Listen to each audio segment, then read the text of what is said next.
Buenos días. Buenos días a todos. En este lindo domingo de frío, que no es normal para nosotros acá, ¿no? Pero así mismo venimos. Así que muy bienvenidos a todos. Los que están acá por primera vez también se sientan muy acogidos, ¿no? Y también a los que nos van a mirar por el canal de YouTube, también reciban las bienvenidas. Muy bien, vamos a empezar con la lectura preparatoria de hoy. Es una lección que está en el libro El Espíritu de la Verdad, psicografiado por Francisco Cándido Javier y fue dictado por Emmanuel, ¿no? Y la lección que nosotros vamos a leer se llama Carta a mi hijo. Creo que yo voy a sacar este de acá para hacerlo mejor. Bueno, hijo mío, dicto esta carta para que sepas que estoy vivo. Cuando me alcanzaste la taza envenenada que aniquiló mi vida, no pensábamos en eso, ni tú ni yo. La idea de la muerte vagaba lejos de mí porque esperaba de tus manos tan solo el remedio que calmase mi chaqueta. Comprendí todo cuando, trastornado, te retiraste de un portazo y exclamaste con indiferencia: «Muérete, viejo». Las convulsiones que me acometieron de improviso repercutían en mi cabeza. Era como si una navaja filosa me cortara las vísceras, me abrazaba el dolor. No obstante, alcancé a reunir mis fuerzas con suprema ansiedad para contemplarte delante de mis ojos.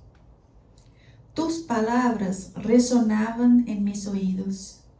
Muérete, viejo. Era lo único que tú, alterado e irreconocible, repetías en ese momento. Entre tanto, el amor dentro de mi alma seguía siendo el mismo.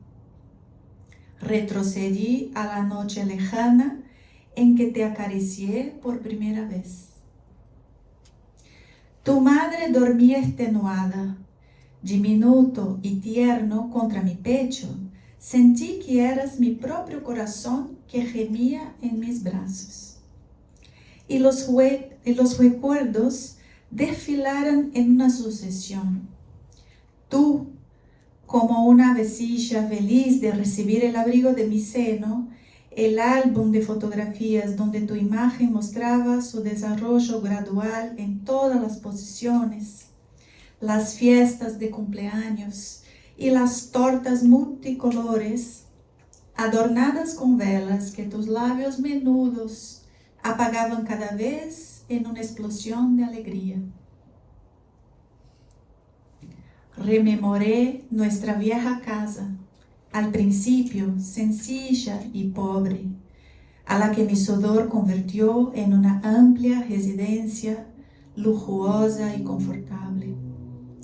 En agonía, recordé incidentes que hacía mucho había olvidado, en los cuales me veía expulsando a tiernas criaturas andrajosas del inmenso jardín del invierno para que nuestro hogar fuera solo tuyo.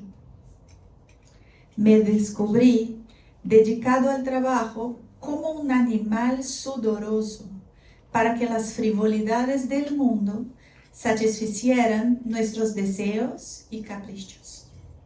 En todas las escenas que cobraran vida en mi recuerdo, tú eras el gran soberano de nuestro reducido mundo. El pasado siguió desplegándose dentro de mí.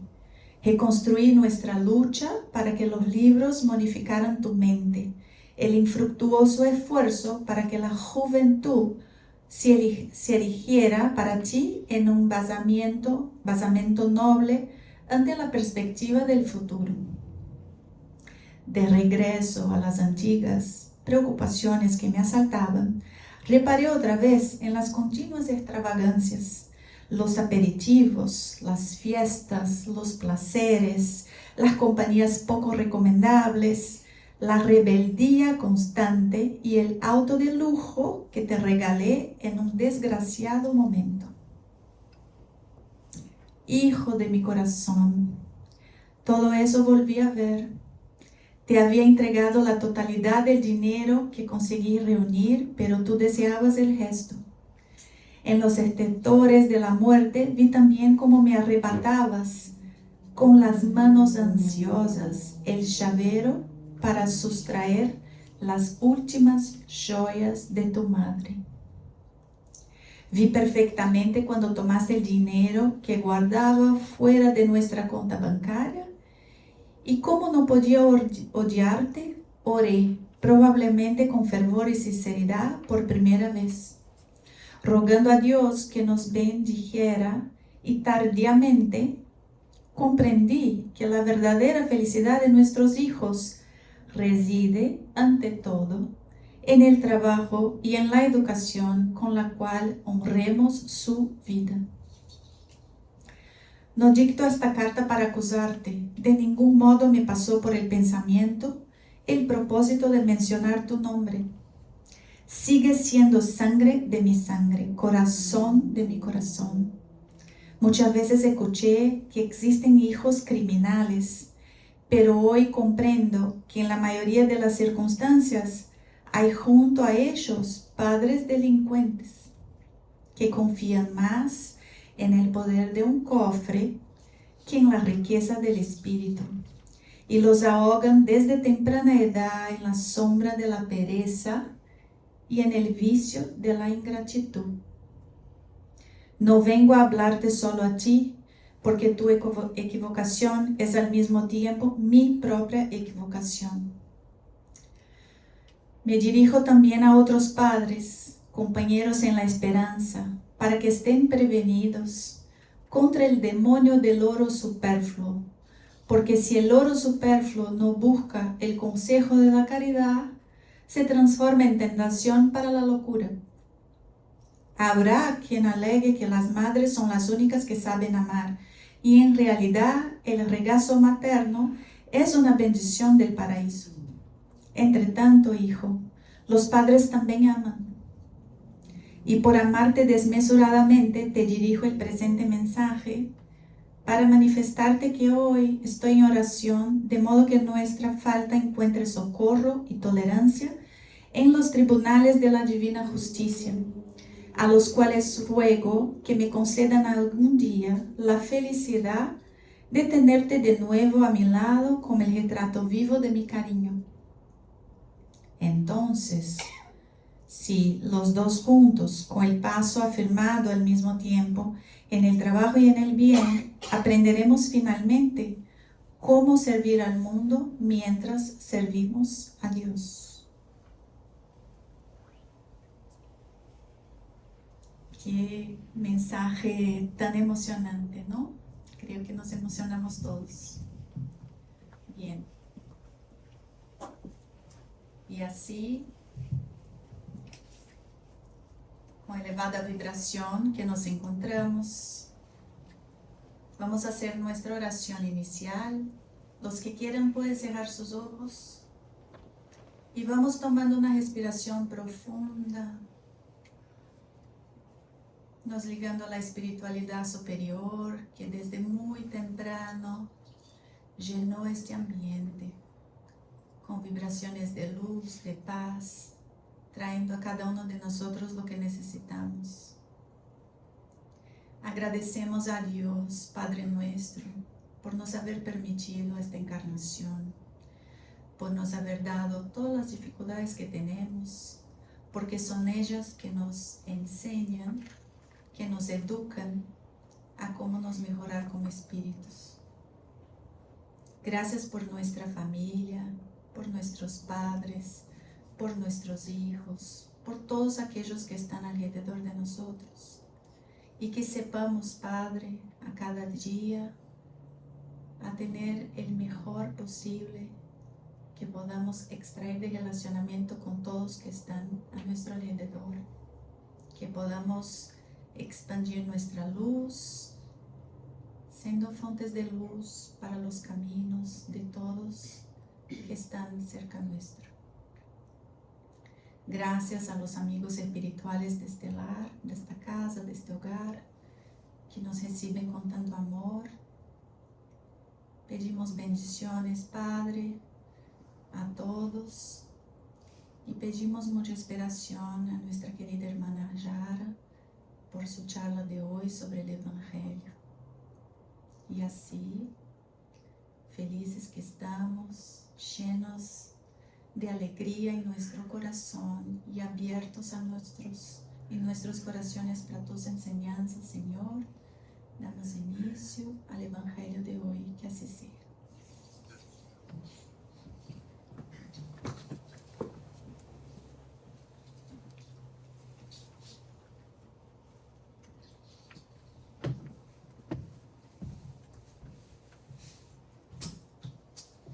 Buenos días. Em primeiro lugar, quero dizer que é um prazer muito grande acá estar. E quero parabenizar a Aline com o espanhol perfeito. E lo peço perdones que eu não sei falar espanhol. Eu falo portunhol. Então, por isso, não me arrisco a falar em espanhol, porque tenho medo de falar malas palavras sem saber. Então, peço permisso para poder falar o que temos que a reflexão desta noite, desta manhã, em português, que é o melhor que eu posso fazer. Bom, mais uma vez, bom dia a todos. Que prazer muito grande estar aqui no Bezerra de Menezes, com essa família linda, aonde me sinto muito acolhida. E nessa manhã tão fria, né? Corajosos são vocês de aqui estarem, levantar cedo e aqui estarem, principalmente no saber que a reflexão de hoje seria comigo. E isso é para mim uma demonstração muito grande de caridade, vocês aqui estarem para me ouvir. Porém, o que trago não é meu. O que trago é do Evangelho, à luz da doutrina espírita, esclarecido por Kardec. Mas, para começarmos a nossa reflexão desta manhã, eu tenho uma pergunta a fazer a todos. Todos que aqui estão nesta sala, e se aqueles que da língua hispana não entender, por favor, levante a mão, que certamente o Cris me ajuda, ele responde. Mas levante a mão todos os ingratos que se encontram nesta sala. Bom, interessante né? Já vi que não são muitos o que tem, que são ingratos. Porém, eu fico até na dúvida se eu passo para a segunda pergunta, que eu tenho duas, ou não. Mas vamos lá. Então, quais são os ingratos? Uau, aumentou. Mas vamos lá. Eu tenho a segunda pergunta. O que você faria se amanhã você acordasse tendo somente aquilo pelo qual você agradeceu hoje? Vamos pensar? O que você faria no amanhã? Mas vamos pensar um pouquinho mais além. O que você acharia de ter na próxima reencarnação somente aquilo pelo qual você agradeceu nesta reencarnação? Como é que seria essa reencarnação? Boa? Cheia de coisas boas? Bom, eu tomo muito para mim pessoalmente, quando algum grupo, alguma família espírita me convida para fazer um estudo e me dá o tema, eu sempre gosto que elas me dêem o tema, porque eu vejo aí a mão da espiritualidade me indicando o que eu preciso, o que eu preciso estudar. Então, a nossa reflexão desta manhã, ela vem primeiramente para mim mesma. E eu reparto com vocês. Então, quando nós pensamos nesta pergunta, balança um pouquinho a gente, né? O que nós agradecemos? Nós agradecemos por quê no dia de hoje, no dia de ontem? E o que teremos no dia de amanhã, se for baseado no nosso agradecimento, né? E o nosso evangelho, o nosso estudo desta manhã é com relação ao capítulo 14, item 9, Instruções dos Espíritos, que fala sobre a ingratidão dos filhos e os laços de família. Nessa reflexão, neste texto, na Instrução dos Espíritos, que é por Santo Agostinho, ele que nos traz, uma das primeiras coisas, logo no início, o que ele nos fala é sobre a ingratidão. Logo de início, ele nos diz, a ingratidão é um dos frutos mais imediatos do egoísmo. Muitas vezes a gente não pensa nisso. A gente não leva em conta essa questão. Mas ele é bem enfadonho quando ele fala, é um dos frutos mais imediatos. E quando ele fala um dos frutos, quer dizer que o egoísmo não tem somente um fruto, somente a ingratidão.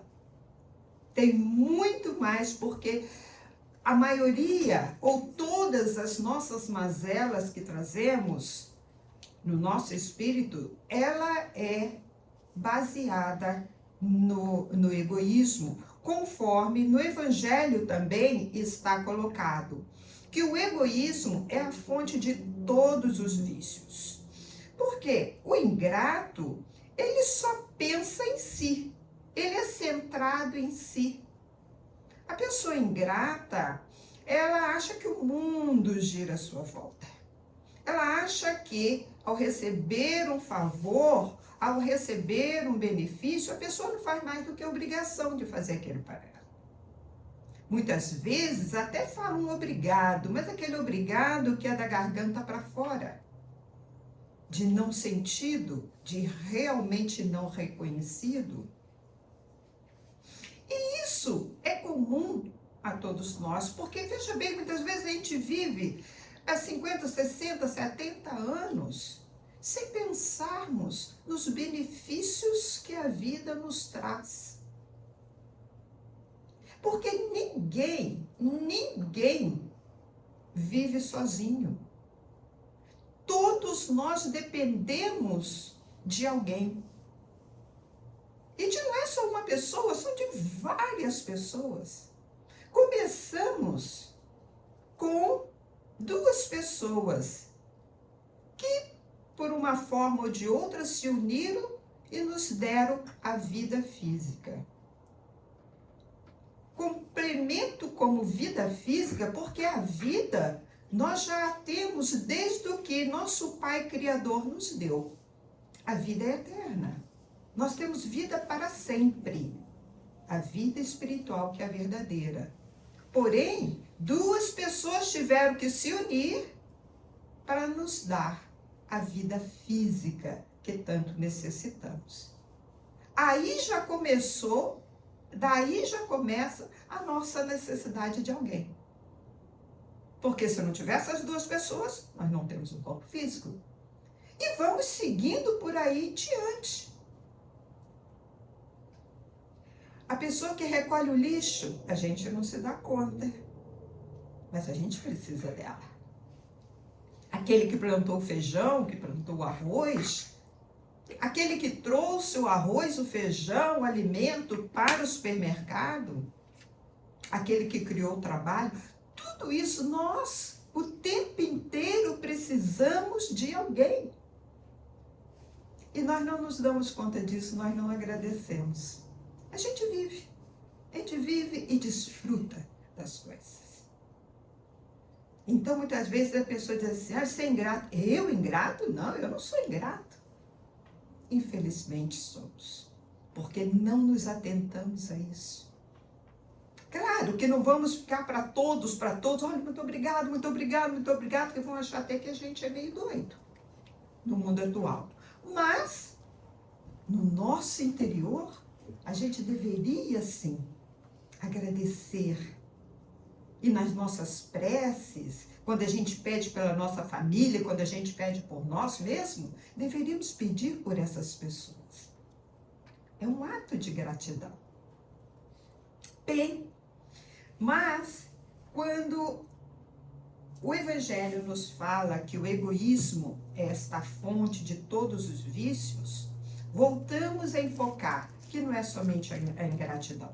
Temos muitos outros que nos falam sobre isso, muitos outros vícios que advindos do egoísmo.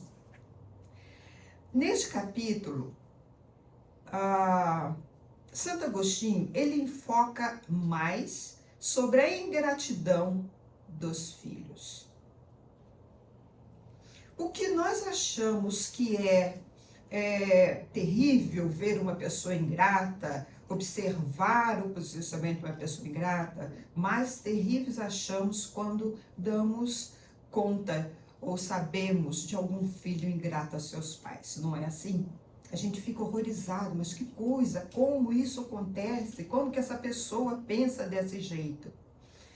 Isso nos deixa realmente indignados também, conforme nos fala Santo Agostinho.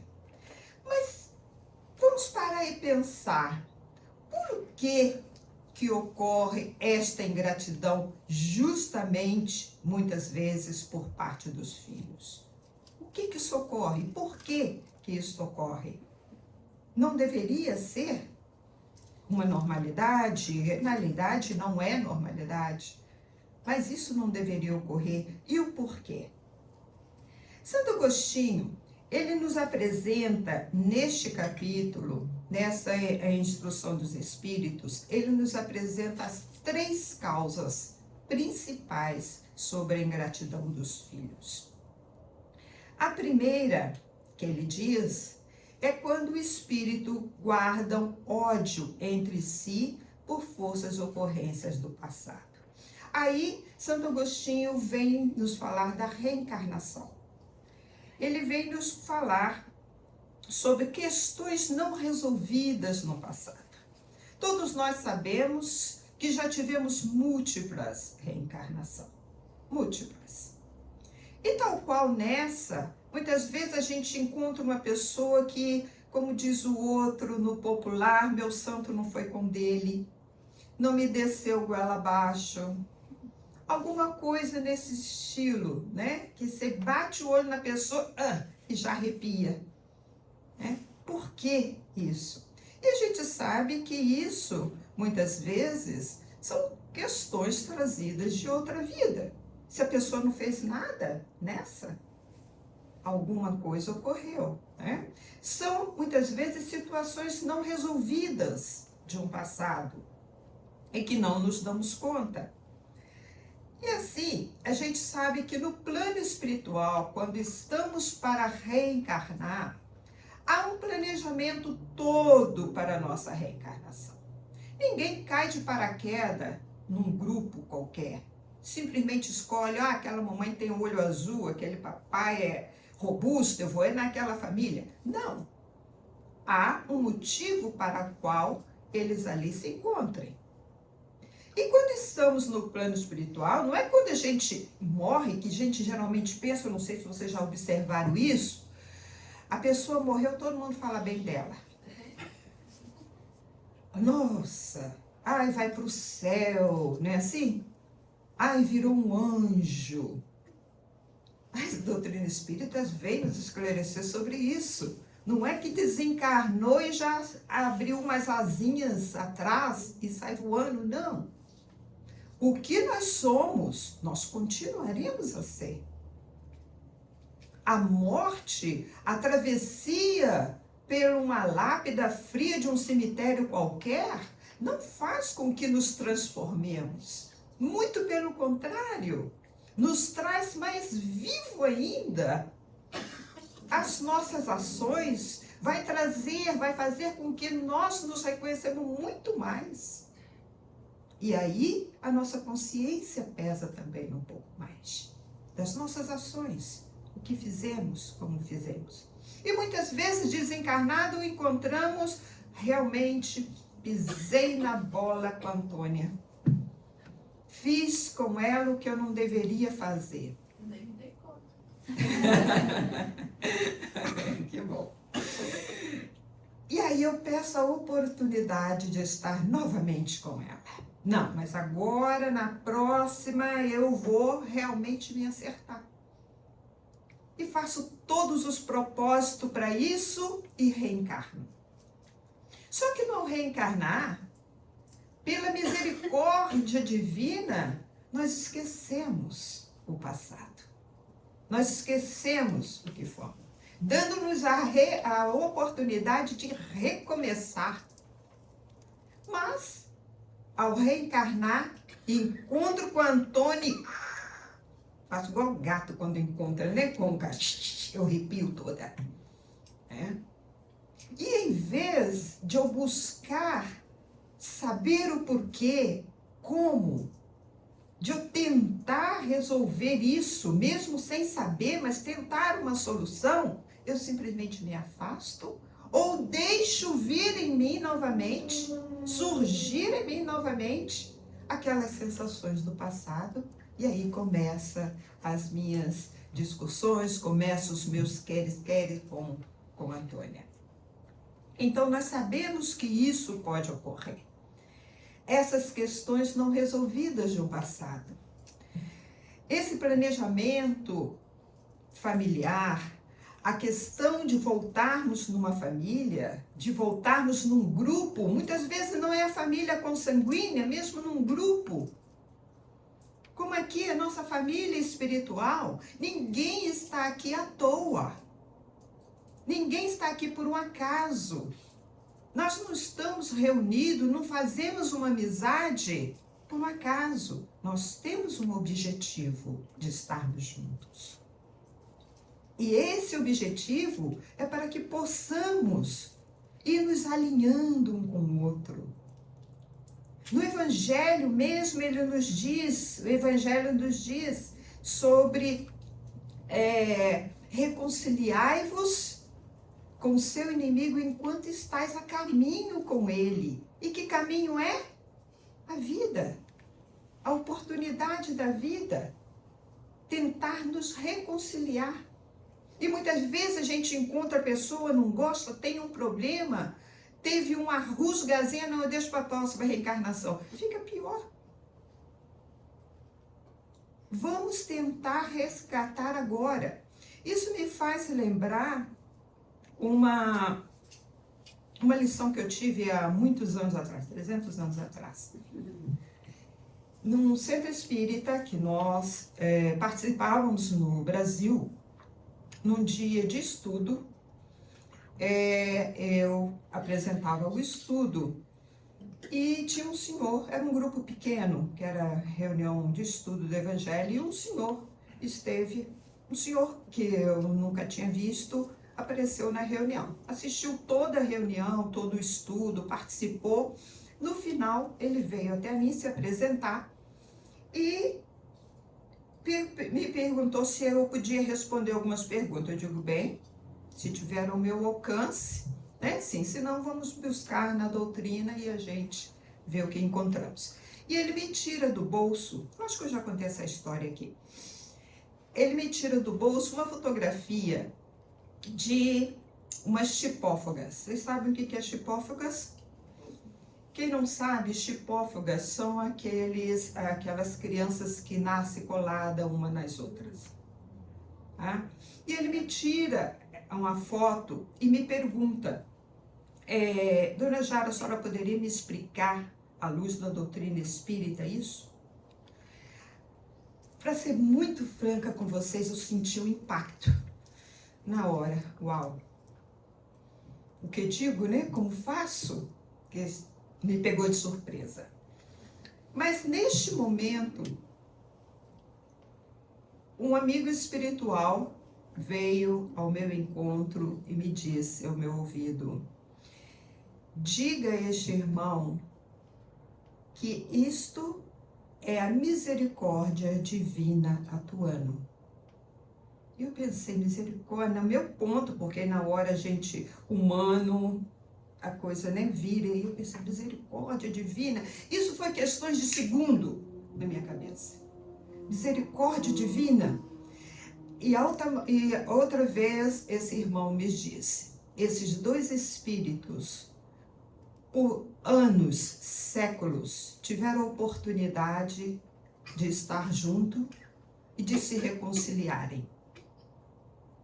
Hoje, eles têm a misericórdia divina, dando a oportunidade de estarem juntos. Porque se um aniquila o outro, ele mesmo será aniquilado. Então a gente vê o que nós achamos de aberração, como este senhor mesmo me disse, pode me explicar essa aberração? O que nós chamamos de aberração é a misericórdia divina. Dois espíritos que por anos e anos, séculos e séculos, tiveram a oportunidade de vir como irmãos, como amigo, como pai, como filho, e nunca se auto-perdoaram. Se aniquilaram um ao outro. E aí a misericórdia divina dá a oportunidade de dois virem juntos no mesmo corpo, para que um lute pela vida do outro, porque estará lutando por si só. Então vejamos bem essa questão do perdoar, de nos reconciliarmos enquanto estamos a caminho com Ele, como Jesus nos fala no Evangelho de Mateus. E assim vamos. Então, Santo Agostinho nos fala sobre essa questão da ingratidão dos filhos, muitas vezes, a maioria das vezes, vê de acordo com o passado. Aquele inimigo, aquela pessoa que não foi tão grata, aquele estarem junto agora na condição de pai, filho, mãe, filhos ou irmãos. Então, a reencarnação pode sim nos trazer esta parte. E dentro dessa questão também dos filhos serem ingratos, nós temos também a questão, me vem aqui à memória, de um psicólogo que recebeu, creio que vocês talvez já tenham lido isso ou visto na internet, um psicólogo que atendeu uma senhora que dizia ter um problema sério de trauma de infância. E essa senhora começa a conversar com esse psicólogo e chora e fala que ela nunca contou com o apoio da mãe, que a mãe é que tinha trazido todo o problema na vida dela devido a um momento em que a mãe disse a ela alguma coisa e que traumatizou para o resto da vida. E a partir daí a vida dela toda acabou. E sempre ela tem aquilo na mente, o que a mãe lhe disse, o que a mãe lhe fez naquele momento. O psicólogo ouve com atenção e fala com ela, então, isto sempre vem à sua mente, o que a sua mãe lhe fez, o que a sua mãe lhe disse? Sim, isso que transformou minha vida. E o psicólogo pergunta para ela, e você lembra de quantas vezes sua mãe te amamentou? Você lembra quantas vezes sua mãe levantou no meio da noite ou perdeu uma noite de sono para cuidar de você? Não. Você se lembra quantas vezes sua mãe te alimentou primeiro em vez dela? Não. Será que quantas vezes ela te amamentou, quantas vezes ela te cuidou? Será que foi mais do que uma vez do que ela te disse uma coisa que te traumatizou? Então nós temos esse hábito de nos agarrar em uma coisa ruim e esquecermos das coisas boas. E muitas vezes essa ingratidão dos filhos vem de fatores como esta, que a nossa ingratidão diante dos fatores bons que nos forem feitos, nos agarramos em um só. E isso muitas vezes, a maioria acontece com os filhos. A segunda colocação que o Espírito de Santo Agostinho nos coloca como sendo o motivo da ingratidão dos filhos. E aqui como eu coloco, a reconcilia-te, que está no Evangelho de Mateus. A segunda questão que ele nos coloca é esta: quando os pais, por motivos vários, são tolerantes em demasia para com os vícios dos seus filhos, faltando ao seu dever de transmitir a eles valores morais e lhes permitindo que faça tudo o que desejam fazer, colhendo, quando idoso, os frutos que eles mesmos plantaram. Vimos na leitura inicial. Então, isso é uma questão, né, em que a educação dos filhos, como é que nós estamos nos portando diante da nossa educação. Eu tive a oportunidade, há pouco tempo, conversando com uma pessoa, a gente falando de vida, falando normal, e eu tenho 3 filhas, graças a Deus todo mundo já nos seus próprios passos, e eu sempre disse, eu acho que uma mãe muito dura, eu fui uma mãe muito severa, sei que foi. Mas eu tenho hoje a satisfação de ver 3 mulheres independentes, profissionais, moralmente, graças a Deus, sérias e direitas. E essa pessoa, conversando sobre isso, essa pessoa falou, mas eu não. Eu não fui porque eu não quis ser dura como meus pais foram comigo. Aí a gente viu o seguinte, nós tivemos a geração dos nossos pais que tiveram uma educação firme, certo? Firme. E nós muitas vezes até ficamos revoltados ou ficamos sentindo deles terem sido tão firmes. Mas esquecemos de ver que hoje, se somos a pessoa que somos, foi devido à educação que recebemos. Aí, para não querer sentir, passar para os filhos o que sentimos na adolescência, quando fomos um pouco podados, hoje nós largamos os filhos. Então, nós temos aí a geração dos pais que foram severos, nós que hoje estamos dando moleza para os filhos, deixando livre. Então, imagina como que será a 4ª geração? Como é que será? Será que teremos mais filhos ingratos na 4ª geração? Então, vemos com isso que a questão da educação, tá certo que não vamos partir para o exagero, mas a firmeza, porque os filhos que nos foram dados, será que foi para a gente brincar de boneca? Brincar de casinha? Não. Imaginemos que esta criança linda, maravilhosa, que gracinha, a princesa, o príncipezinho da casa, tá?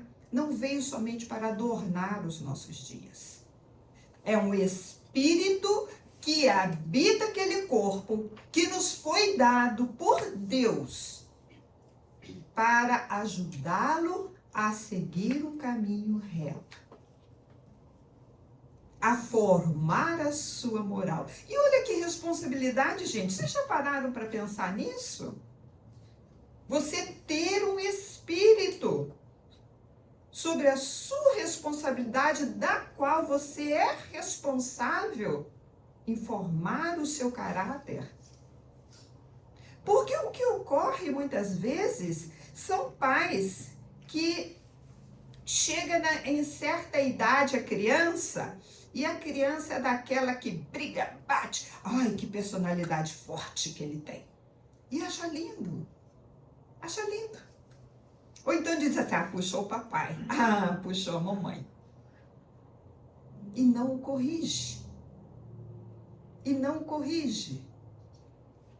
A gente sabe que uma planta, ela precisa muitas vezes receber uma tala, receber uma direção para que ela siga. Precisa de uma noção.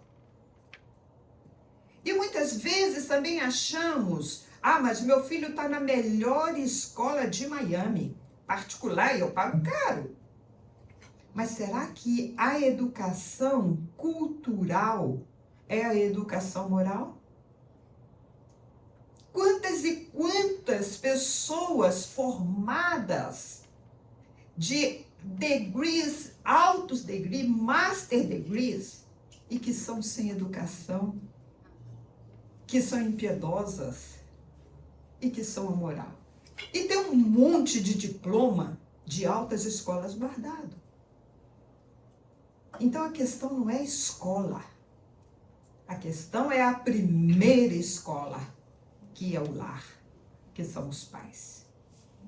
Então, muitas das vezes, os pais, os filhos ingratos, são formados pelos próprios pais, que num futuro vão ouvir ou vão sentir o que a lição primeira foi passada hoje. Nessa questão, no livro, no Evangelho, ele diz o seguinte, deixa eu ver aqui, ele diz, desde pequenina, a criança manifesta os instintos bons ou maus que traz de sua existência anterior. E a gente acha que não, né? É um anjinho, é lindo de morrer, né? A estudá-los, devemos os pais aplicar-se. Todos os males se originam do egoísmo e do orgulho. Espreitem, pois, os pais os menores indícios reveladores do germe de tais vícios e cuidem de combatê-los, sem esperar que lance raízes profundas. Meu filho é egoísta, meu filho quer os brinquedos só para ele, meu filho é agressivo, meu filho não aceita direção. Quando ele ficar maior, ele vai entender. Não. A gente começa a torcer o pepino, não tem um ditado assim, lá pelo menos no Brasil, a gente torce o pepino enquanto está novo. Enquanto está novo. Mas o papai é severo, a mamãe é severa. Severo hoje, para que amanhã você não chore. Para que amanhã você não sofra. E isso nós, que já, estou falando de mim, de uma certa idade é uma coisa, mas os jovens que estão começando a ter filhos, começando a sua família, observem isso. Os vovôs e as vovós, ai meu Deus do céu. Esse então, são terríveis, que os pais fazem e os avós desfazem. Atenção vovô e atenção vovó. Eu tenho 3 netos, graças a Deus também já crescidos todos. A minha mais nova tem 18 anos, a minha neta mais nova. Mas também fui uma vovó dura. Uma vovó dura. Apesar que de vez em quando eu dizia para minha filha, calma, vamos devagar, calma. Mas para eles não. Porque a gente quer ver o quê? Os nossos filhos, nossos netos felizes. Homens de bem, mulheres de bem. Então não vamos estragá-los. Vamos pensar nisso, para que eles não venham a ser isso. Agora, o que faz muito isso é o comodismo também. Vocês já observaram no dia de hoje? O comodismo. A mamãe trabalha, o papai trabalha, chega todo mundo muito cansado em casa, né? E o filho quer falar, ele tá cheio de energia, muito mais do que o papai, do que a mamãe. E ele quer brincar, ele quer falar, o que o papai e a mamãe faz? Toma esse iPad aqui, senta ali e fica. A tecnologia é uma bênção para nós. Veja bem, na pandemia, tivemos conectados através da tecnologia, mas para a educação, nem sempre. Nem sempre. Estou morta de cansada, trabalhei o dia inteiro, o papai também, mas ele quer atenção, ele precisa de atenção. E é para isso que eu o recebi. Então, um pouquinho mais de atenção, um pouquinho mais de esforço, não vai nos tirar a vida, vai dar vida.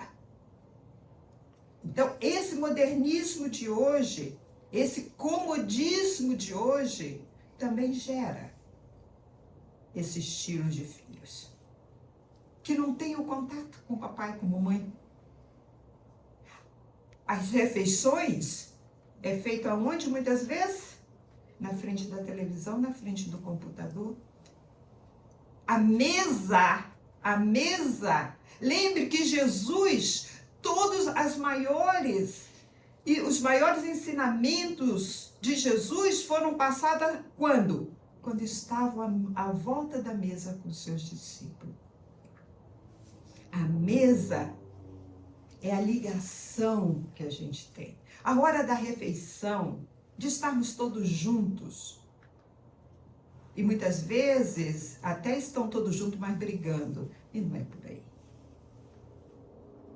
Lembrar de fazer deste momento um momento sagrado, da conversa amiga, do agradecimento pelo alimento. Poucos, hoje em dia, a gente vê a família que senta com os filhos para fazer uma refeição e agradecer por elas. Estou errada? Poucos. Mas que dizem assim, come, anda rápido que eu estou atrasada. Engole. São fatos, não são fatos criados, são fatos, são ações que a gente vê no dia a dia. E queremos um mundo melhor. A terceira colocação que Santo Agostinho, nos coloca como causa da ingratidão dos filhos é quando uma família constituída de espíritos afins e harmonizados recebe em seu meio um espírito em desequilíbrio e mesmo tudo fazendo para integrá-lo ao ambiente de paz e harmonia do restante do núcleo familiar, não consegue desviá-lo totalmente do vício. Já viram isso também? Isso também ocorre. A família equilibrada, tudo certo, e parece que tem aquela ovelhinha negra, né? Aquele que saiu totalmente do esquema. O pai e a mãe são pessoas irrepreensíveis de uma moral. Traz o menino pela orelha para a evangelização, né? Põe o menino na evangelização, faz de tudo. E o bichinho é danado. O bichinho é terrível. Chega na adolescência, ele diz assim, não conheço esse menino. Não conheço esse menino. Mudou totalmente. Joana de Ângeles, nesse caso, nos fala que a adolescência, acho que aqui todo mundo ainda está na adolescência, ou se passou tem pouco tempo, então vai lembrar, né? Que a adolescência é quando o espírito se desbruça para a janela da vida. E é neste momento que ele se desbruça, o espírito, para a janela da vida, ele tem 3 matrizes em sua mente. Uma, a que ele recebeu do nascimento aos 7 anos. recebeu dos pais. Outra que ele traz de sua vida passada. E outra a que ele vê na sociedade do lado de fora. Então ele tem 3 matrizes. Uma hora ele é um anjo de pessoa. Na outra, pelo amor de Deus, quem é esse menino que está dentro de casa? No outro, ele é totalmente os amigos, ele é da turma. Vou para a turma.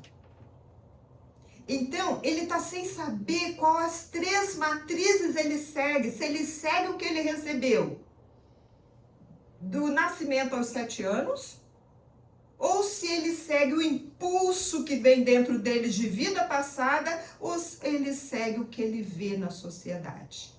E Joana de Ângelo nos fala, prevalecerá o que for mais forte. E nesse caso, qual que tem que ser? A primeira, a dos pais. A dos pais, se for realmente baseada, se for realmente bem direcionada, é essa que vai prevalecer. Então, muitas vezes, num caso desse, uma família totalmente muito bem equilibrada, tudo certinho, e aquele espírito, aquela pessoa é totalmente diferente. E aí muitas vezes diz, puxa, mas eu fiz de tudo. Se você fez de tudo, tem certeza que você deu o seu melhor, descansa em Deus. Porque a cada um segundo as suas obras, nós vemos no Evangelho. Aí já é uma questão do Espírito, de ter aceitado ou não ter aceitado. Mas o importante para os pais é ter a sua consciência tranquila do que fez o seu melhor. Quanto a essa, a parte do terceiro, Santo Agostinho também fala que quando os pais hão feito... Gente, deixa eu botar meu certificado de idade. Ele fala, quando os pais hão feito tudo o que devem pelo adiantamento moral de seus filhos, se não alcançam êxito, não têm de que se inculpar a si mesmo e podem conservar tranquila a consciência. A amargura muito natural que lhes advém é a improdutividade dos seus esforços. Deus reserva grande e imensa consolação na certeza de que se trata apenas de um retardamento que, concedido-lhe, será concluir noutra existência a obra agora começada. E que um dia o filho ingrato os recompensará com o seu amor. Então, muitas vezes a gente acha que é perdido. Não, não é. Nada é perdido. Nada é perdido. Porque um dia, reencarnado ou desencarnado, o que lhe foi ensinado virá à sua mente. São sementes lançadas, muitas vezes num solo que a gente não vê frutificar agora, mas que um dia frutificará. Então vale a pena a sementeira. Vale a pena, independente do quando ela vai germinar. Que aí já não é nosso problema. O problema é a gente semear a boa semente. Bom, mas ele passa, não quero demorar muito, já estou passando. Ele passa, Santo Agostinho, a falar dos laços de família. E para isso eu tenho uma outra pergunta para vocês. Quem vocês acham que criou os laços de família? Deus ou os homens? Quem acha que é Deus? Quem acha que é os homens? Teve alguém que ficou no meio termo, não sabe se é um ou se é outro, não é isso? Os dois. Isso aí. Agora que eu vi Marcelo. E Marcelo? Bom, na realidade, recorremos ao livro Constelação Familiar de Joana de Ângeles, que nos diz que Deus o Pai Nosso, conhecendo profundamente a fragilidade de seus filhos e os perigos que o egoísmo oferece para o nosso progresso, criou um mecanismo para nos auxiliar a combatê-lo. Deus criou a família, onde a proximidade física e os laços de afetividade trabalham na destruição deste vício. Então, vamos vendo aqui que Deus criou a família. Deus nos criou simples e ignorantes. Simples e ignorante. Tá? E a família como um meio de nos entrosarmos, dos espíritos, nós espíritos nos entrosarmos. Porém, dentro desta relação, nós criamos não afetividade somente, nós criamos muita animosidade. E através dessas animosidades é que vamos criando os laços. Porque os laços são feitos de amor e de desafetos. Correto? A família não é formada só de afetos, só de espíritos que se amam. Quantos já não ouviram dizer assim: eu não gosto do meu pai. Eu tenho problema com a minha mãe. Eu queria ter nascido naquela família. Não nessa. Por que será? Porque é dentro deste contexto familiar, destes laços que nós fizemos, amorosos ou não amorosos, que viemos para dentro da família, trazendo esses nós para fazermos laços, para desfazermos os nós e criarmos laços. Então Deus criou a família. Os laços somos nós que fazemos. Eu que vou fazendo o laço com um e com o outro. Qual é a família que não tem aquela pessoa chata? Qual é a família que não tem aquele cunhado, sogro, primo, mala? Toda família tem. Toda família tem. Correto? E ele se tornou mala, ele se tornou chato devido às nossas relações no passado. E hoje nós somos juntos para quê? Para abrirmos essa mala e resolvermos esse pepino que está aí dentro. E criarmos laços afetivos. Então, os laços são feitos por nós. Que tipo de laço que eu quero ter com o Marcelo, com o Cris, com a Maria? Que tipo de laços? Eu quero fazer um bom laço porque na próxima reencarnação eles vão ser meus parentes. Não vão. Porque eu tenho outros desafetos, outros nós que eu tenho que trazer para dentro do meu lar. Desta oficina chamada lar. Nessa oficina da onde nós trabalhamos os nossos sentimentos, trabalhamos as nossas relações. Deste hospital chamado lar, da onde eu me curo, da onde eu vou buscar a medicação necessária através do afeto, do carinho, do apoio, para me curar das minhas mazelas, da orientação de meus pais. E desfazer esses nós. Ela nos diz ainda: a obrigação de vivermos com os laços consanguíneos faz com que acabemos desenvolvendo os vínculos de afetividade entre espíritos afins ou devedores que se reencontram para que um dia possamos formar a família universal que Jesus mencionou. Um só rebanho, um só pastor. Então, voltamos a dizer, a família é criada por Deus, mas os laços somos nós que fazemos. E o convívio, como ela fala, o convívio, vivermos com os laços consanguíneos, faz com que acabemos desenvolvendo os vínculos de afetividade. Desfazer os nós e fazermos laços, lindos laços. Para finalizar, Voltamos a Santo Agostinho, quando ele nos diz: as grandes provas, escutai bem, são quase sempre o indício de um fim de sofrimento e de um aperfeiçoamento do espírito, desde que sejam aceitas por amor a Deus.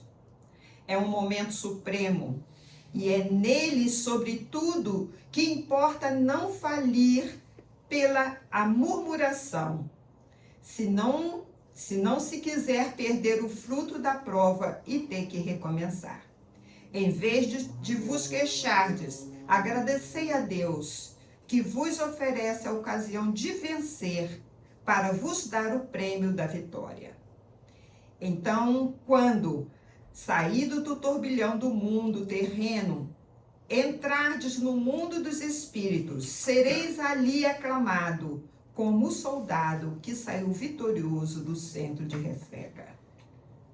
Daí, meus irmãos, a nossa responsabilidade como pais, irmãos, tios, tias, avós, perante a um ser que chega ao nosso lar, da qual Deus permitiu que viesse ao nosso núcleo familiar, todos nós temos responsabilidade.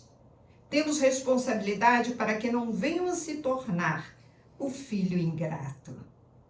E se assim, mesmo assim, apesar de todo o esforço, fizermos e isto acontecer, entreguemos a Deus. Porque, como ele diz, as grandes provas são quase sempre o indício de um fim de um sofrimento. Abracemos a criança difícil, o espírito problemático. Vamos dar os nossos exemplos, que é para isso que nós viemos. Dar exemplo. E a doutrina espírita, trazendo o evangelho na sua plenitude, explicando detalhadamente todos os pontos e vírgulas, nos dá esta capacidade. E ainda apoiados pela misericórdia divina, que quer que nós venhamos a vencer a nós mesmos. A espiritualidade nos dá suporte para isso. A oração é um ponto primordial. Como disse uma vez Chico Xavier, quando tu viste que não tens, o problema não tem saída, a única saída é a prece.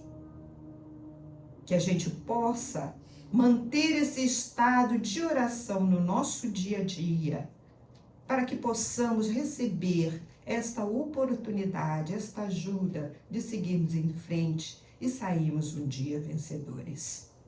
Talvez não 100%, mas que a nossa parte seja feita da melhor forma possível.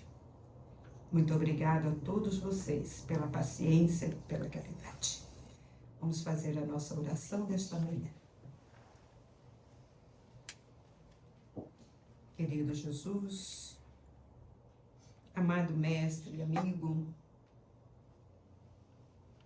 com o coração, Senhor, repleto de alegria e trazendo, Senhor, a emoção, a flor da pele, quero te agradecer a tua presença nesta manhã, através dos teus ceareiros, nesta casa bendita. Senhor, cada coração que aqui se encontra, mestre, necessita de ti.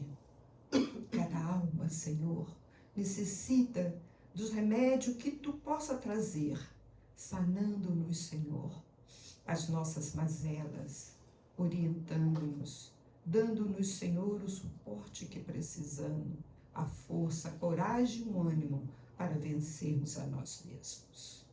Senhor Jesus, derrame as tuas bênçãos sobre todos os lares, sobre esses pais que encontram o Senhor angustiado em qualquer parte deste mundo, que tu possas, Senhor, abraçá-los e dar coragem, Senhor, para seguir em frente.